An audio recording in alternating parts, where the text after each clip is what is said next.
So, hello guys, Alicia nyo. Nagbabalik ulit para sa ating panibagong video.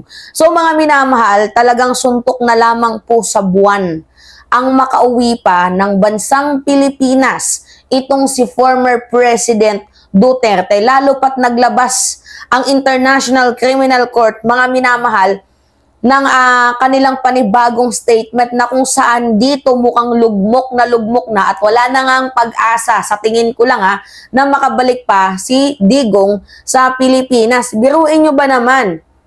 Yan mga minamahal, nakikita ninyo, hindi po biro yan initial evidence versus Duterte at International Criminal Court. Over 8,500 mga minamahal ang mga pages of documents at beside almost 16 hours. Diba? 16 hours of audio video material. So, kailangan lahat yan ay isa-isang sasagutin ni former President Duterte dahil may dalawang witness. Pero alam ko na naamoy ko na I think si Edgar Matubato ang isang witness at itong si Arturo Las Cañas, if I am not mistaken, sa dalawang witnesses na, di ba, almost 1 week din na tinanong at ginawa ng affidavit itong si former President Duterte. But anyway, mga minamahal, hindi pa naman binabanggit kung sino yung dalawang star witnesses na yun. Pero, naglabas ang International Criminal Court ng news na ang initial evidence ay 8,500 pages of document, mga minamahal, at almost 16 hours na audio-video materials. Alam nyo, may kagandahan din talaga yung International Criminal Court, mga minamahal, in terms of defense. Kasi, kunyari, ako akusado. Bago pa tayo dumating sa malakihang korte na yan, alam mo na, ipapaalam na sa'yo, bibigyan ka na nila ng knowledge na ito yung kaso mo, ito yung ebidensya laban sa'yo, ito yung nakita naming charges mo. So, sa madaling sabi, before pa kayong magharap-harap dyan sa malaking korte na yan, ibibigay na sa'yo. May knowledge ka na patungkol sa mga kaso mo. Dito kasi sa Pilipinas, di ba, wala namang ganong batas Hindi naman ganon yung sistema natin, di ba? Na kapag dumating ka na sa korte, doon mo palang malalaman na, ay, ganito pala yung yung kaso ko, ay, may ganito pala. So, aabot na naman ng another set of hearing para depensahan yung mga, yung mga inakusa sa'yo. At saka mga minamahal, balita ko din, kasi nabasa ko din dito sa article ng GMA, ito, magbabasa tayo ng article ng GMA na yan. Paliwanag ko na lang sa inyo sa madaling sabi, na yung mga ebidensyang ginamit kay Digong nung siya ay sinilbihan ng warrant of arrest, majority din pala doon ay gagamitin ng International Criminal Court laban kay Duterte. Kasi, di ba, pwede mo namang sabihin na, ay, si Digong mamamatay tao yan. Di ba, mabilis magbintang. Sobrang bilis magbintang. Pero, matawag dito, pangit naman kung nagbibintang ka nang walang ebidensya. Nahuli si Digong, na silbihan siya ng warrant of arrest because of the multi-evidences. So, yung mga ebidensya na gamit at nakalap sa kanya nang siya ay inaresto ng International Criminal Court, majority din doon, mga minamahal, ay gagamitin din kung sakaling, di ba, haharap na ng trial itong si former President Duterte. So, ngayon, ito, ibang article tayo, basa tayo dito sa GMA. Yan. Sabi dyan, mga minamahal, ICC prosecutor, 2 witnesses. Amoy nyo na ba kung sino yung dalawang witnesses na yan? Kasi parang feeling ko, I think, si Edgar Matubato or yung si Arturo Las Cañas. Diba? Edgar Matubato tapos Arturo Las Cañas. So, 2 witnesses and 16 hours of video files and nearly 9,000 pages of the documents are now being prepared by the prosecutor of the International Criminal Court for the confirmation of charges against former President Rodrigo Duterte.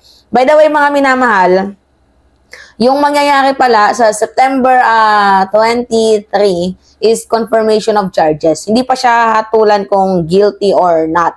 So, ano pa lang yun? Confirmation of charges pa lang yun. Na ito yung kaso mo, ganito, ganyan. Ang gustong mangyari kasi ng mga DDS, ibalik na itong si former President Duterte at wag nang abutin, umabot doon sa confirmation of charges dahil ang pinapalabas nila, yung pag-aresto ng ICC is illegal daw.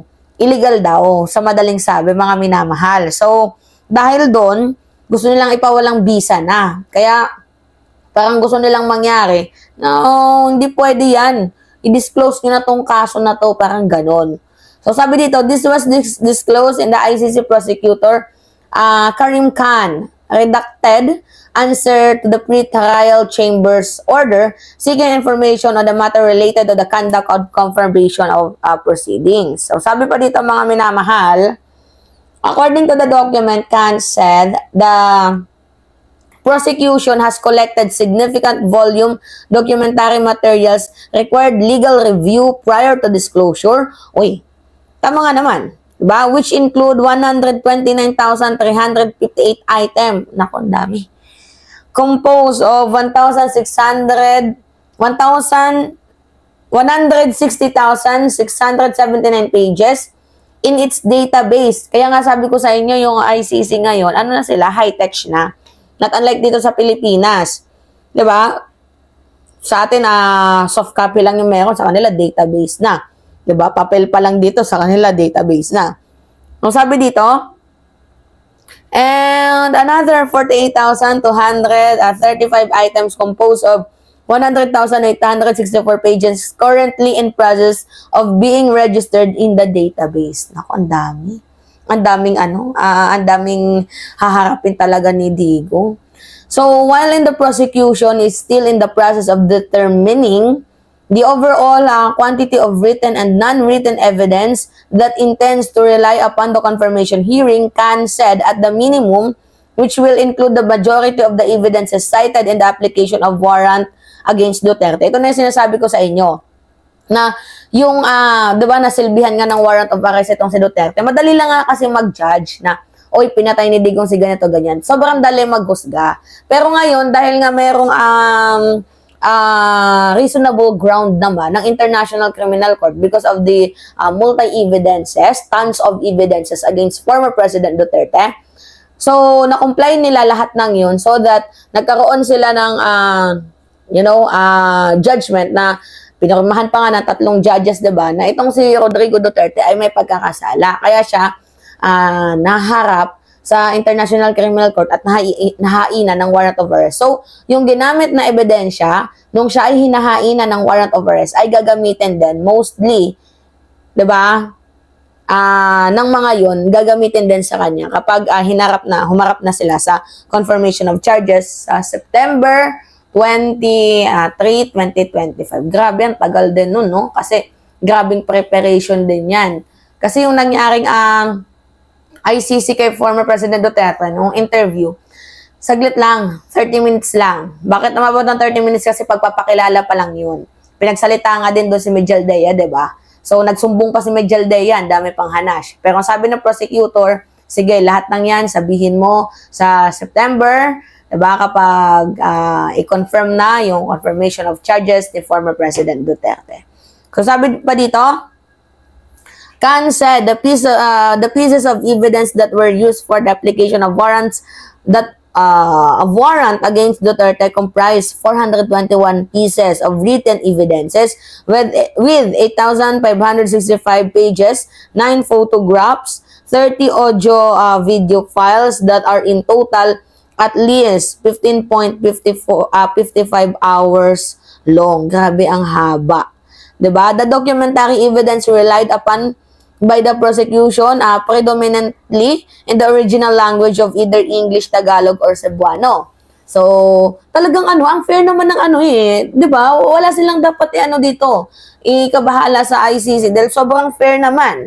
Sobrang fair. Kasi, diba, yung lingwahe ni Digong, kinumplay dyan, yung English niya, yung niya. So, walang talagang sobrang fair na ibinibigay dito kay Duterte. I don't know lang kung bakit galit na galit ang mga DDS dito sa ICC. Like, tinatawag pa nga nila itong yung komunistang lugar daw kasi nandyan daw si Joma. Diba? Sabi yan ni Robin. Pero anyway, mga minamahal, Sinabi ko lang to sa inyo kasi suntok na talaga sa buwan na makauwi pa itong si former President Duterte sa bansang Pilipinas. Well, kung malalagpasan niya yung pinakamatinding pagsubok na yan, I think, 'di ba? Kung gaano kagaling yung kanyang mga lawyer, kung gaano kagaling mismo si Duterte mag-testify, kasi hindi niya pwedeng sabihin na, lo mo, hindi niya din pwedeng sabihin na, 'di ba, yung hindi totoo yan, yung magjo-joke pa siya. Hindi, wala, mga minamahal, dapat diyan kapag nandiyan ka, mag-isip-isip ka na, hindi mo pwedeng babuyin ang ICC. Dahil pag binaboy mo ang ICC, magkamali ka lang ng isang sagot diyan, yari ka, 'di ba? So, alright, mga minamahal. Hindi kasi ito simpleng kaso, ulitin ko sa inyo, yung kaso ni Digong is war crimes. Crimes against humanity, genocide. Hindi lang yan simpleng murder, hindi lang yan simpleng homicide. 'Di ba? Yan po ay crimes against humanity, malakihang pagpatay. 'Di ba? Alright. So, yung mga napupunta dyan sa ICC, may mga kasong malakihang pagpatay. 'Di ba? Anyway, mga minamahal, yun po. It's me again, Alicia Nyo, at nagbabalik ulit para sa ating panibagong video. Maraming salamat at ingat, mga kababayan.